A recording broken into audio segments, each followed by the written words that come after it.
Kape mari patchal laga ko phai sujaji karamba beans oirasu ko ni loina ju phajai duga ne chaw sam chawi ko pikpa ga oide yam chaw le ramne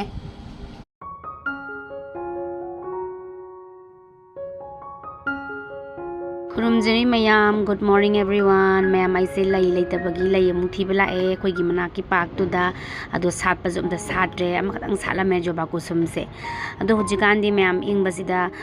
kano tawna re ko yamna ado ai di nu sai ai bang tholak pane ba ko ai di vitamin D ki problem se le re saring ai madam na sunu sai ai ba ngam de di hoji winter la pollution wang ba yum thok ning de taw basina ko ai se nu sai ai ba na tholak pane do ba nu sa re tholak tare ing ju yam ing abane bu ko ai se ado yeng mina se sum I give them a blog say.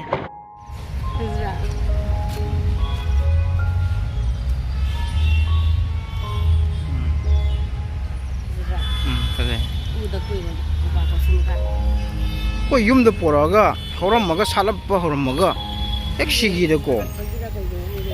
Ma'am ngasi Thangjin yam janing man gina Thangjin legen chat pada lapuju kaisu ma'am mainjang ma'am se lagle ra me do sum yeng mina se nungdang gine hoji kanu nungdin sen tu oge chan pis school chat khare thanda ngai hore pa ju office chat khare aduna ngarang di kanu to bune ba market chat lu bune ba ko aidi akoi sida leiba market se kai gino khang de ba ko carrot gumba belendri gumba adigi thabi gumba leira ga ko Lay bagi numitsigi no madile ramani no alakan hekane massage loina ne patchal laga ko phai sujaji karamba beans oirasu ko aduna aidi sai gi pot se maram ka di chai ba du leba ga cha ba dawdre maram ka di dum hadi matam ginjang ina lening bagi janing bagi ko mu di leiru ba aduga massage jara jara heta patchal ba kari thak bano kari hidak ka chai bra khang de ba ko aduna ije ta singa ne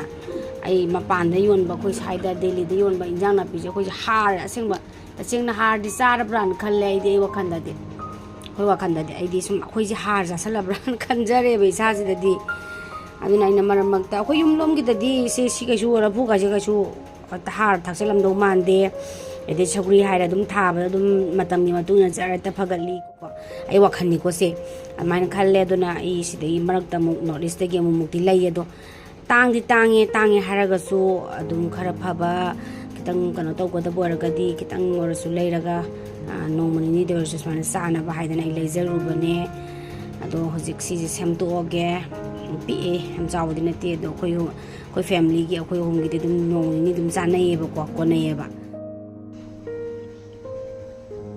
chamba loire ba ko ado sida leijare aina pana soire haidi thuna munna ba haidana ko amor anek tang phat kam to khra loire dana ko mangan di hana de ai na tinga loire kam to pasu loire aduga lapu tharo lapu jamu ka ma ge phat kam to ge hai tare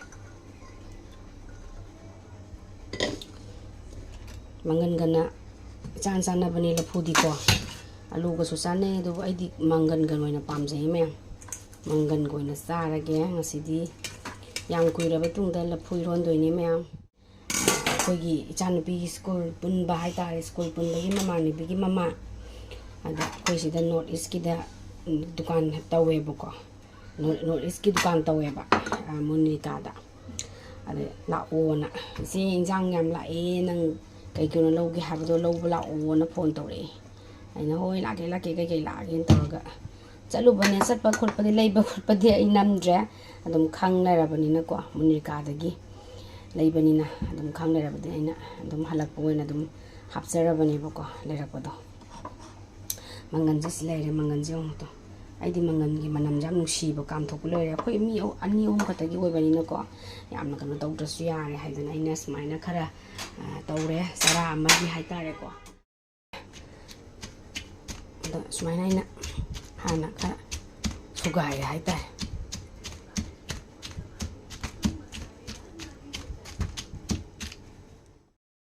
Mayam ngasi di paneer tamuchan leire paneer se taw tho kha thamge thong mana marakta yanga thongage tawra kha thamge my school da sum happy na ba chana ba ana lerak paneer ba ko makhan se sum sabam na sum chaningak ta ba hai tare smaina makhan ju sum sa se na ko ꯑꯩ ꯊꯣꯡꯉꯒ ꯀꯌꯥ ꯀꯥꯟꯅꯕꯨꯗꯤ ꯄꯥꯝꯗꯦ ꯁꯨꯃꯥꯏꯅꯅꯦ piece ꯄꯤꯁꯁꯦ ꯀꯛꯑꯒ ꯇꯥꯎꯊꯣꯛꯑꯒꯀꯣ ꯆꯥꯕꯅ ꯍꯦꯟꯅ ꯄꯥꯝꯃꯦꯕꯀꯣ ꯊꯣꯡꯕꯁꯤꯁꯨ ꯑꯗꯨꯝ ꯍꯥꯎꯗꯤ ꯍꯥꯎꯋꯦ ꯍꯥꯎꯇꯦ ꯍꯥꯏꯕ ꯅꯠꯇꯕꯀꯣ ꯁꯨꯃꯥꯏꯅ ꯐꯖꯗ꯭ꯔꯥ ꯃꯌꯥꯝ ꯐꯖꯩꯀꯣ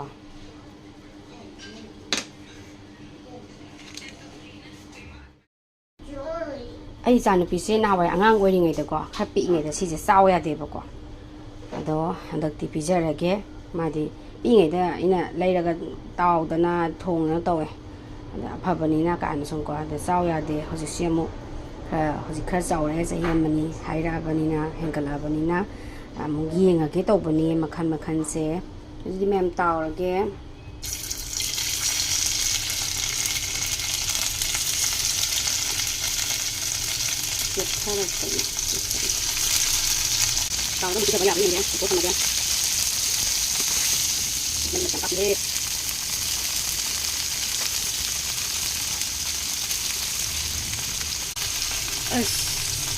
ꯀꯥꯞꯄꯤ ꯃꯔꯤꯛ ꯌꯥꯝ ꯌꯥꯔꯅꯤꯗꯀꯣ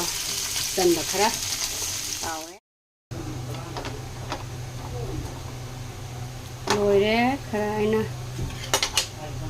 khá nó tàu sả lên mấy rau khá là lần bài ra quả nên sao nó tự sản lên tàu bài ra đây mày nó tàu này khá tàu vào một tàu gì chứ mayam ta kai no mong yeng halake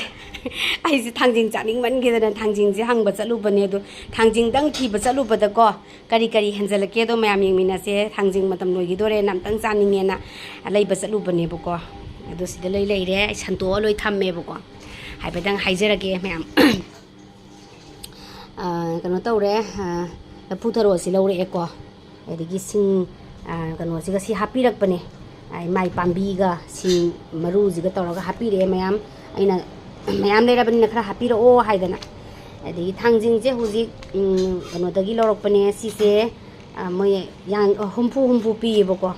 60 pi yamju chawe maru ju yamna chawa male duga pai ba dam chawe ko si phone ji da pick pa man bani ko ere samaroi si ju to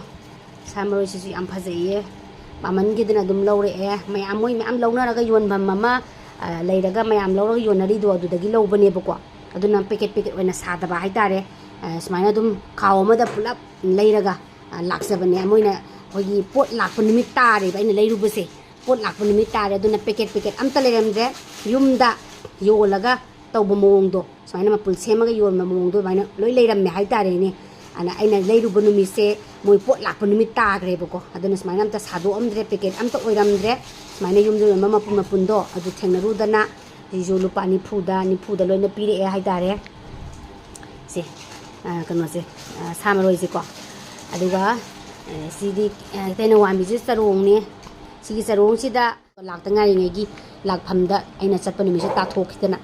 ado sisina lupa chamani haire ko siguma sidi kilo da ole ko kilo makhai khara hela loi oire haitare gi koi lakta ngai ngegi thamba hawbodu oiba ai leiruba numitse aduna smaina loina mak packet yawda bida loin lawre e sije morok train thoida lupa chamani loina ju phajai duga ne chaw sam chawe bako pikpa ga oide yam chaw le ramme apamba ju khalallamina ko ai chawe haitare adi ka khabi siju yamna phajai yamna fresh oi kuire jadaba khabi je tamusai kangou ja yam pame bako magi lawre e choiraga lerambada aina tan janaru baigadra aduda loina thengnare tharoi si lewe tharoi je aina kitang masado loina kairi towena iloroktre tharoi mathangda tharoi lorage to yumnom da yonba adugi mapun gi tapani ko siso adu siso sum aina tawraga dum lore e adigi napak pi che kitang kano toksele du taraga sumara jaba kanai thaba kanai aduga sangba sisu dum khara kanari haidana mana stage da ahum sida ko adum yumnom da yon khuyon do ni ko hojik tawra ise ai lawra ise ada yumlom da yon mong do ne do sida yankhai sabir e packet amtana 3 siju napak pi na ku pi siju sumaina dum moina thammamba packet sadringai de loi lorpani na sumaina loi leire haitare ngasi se am nungai wakhan jam nungai haitare me ngasi thangjing cha dore thangjing iro lage ngasi di sigi tena wan biga sigi tangkul hawai siga thangjing ga hapaga iron thoga ngasi di charagen tawre ngasi gi di sumaina halakpani leibane loina ware mai leire ngasi gi di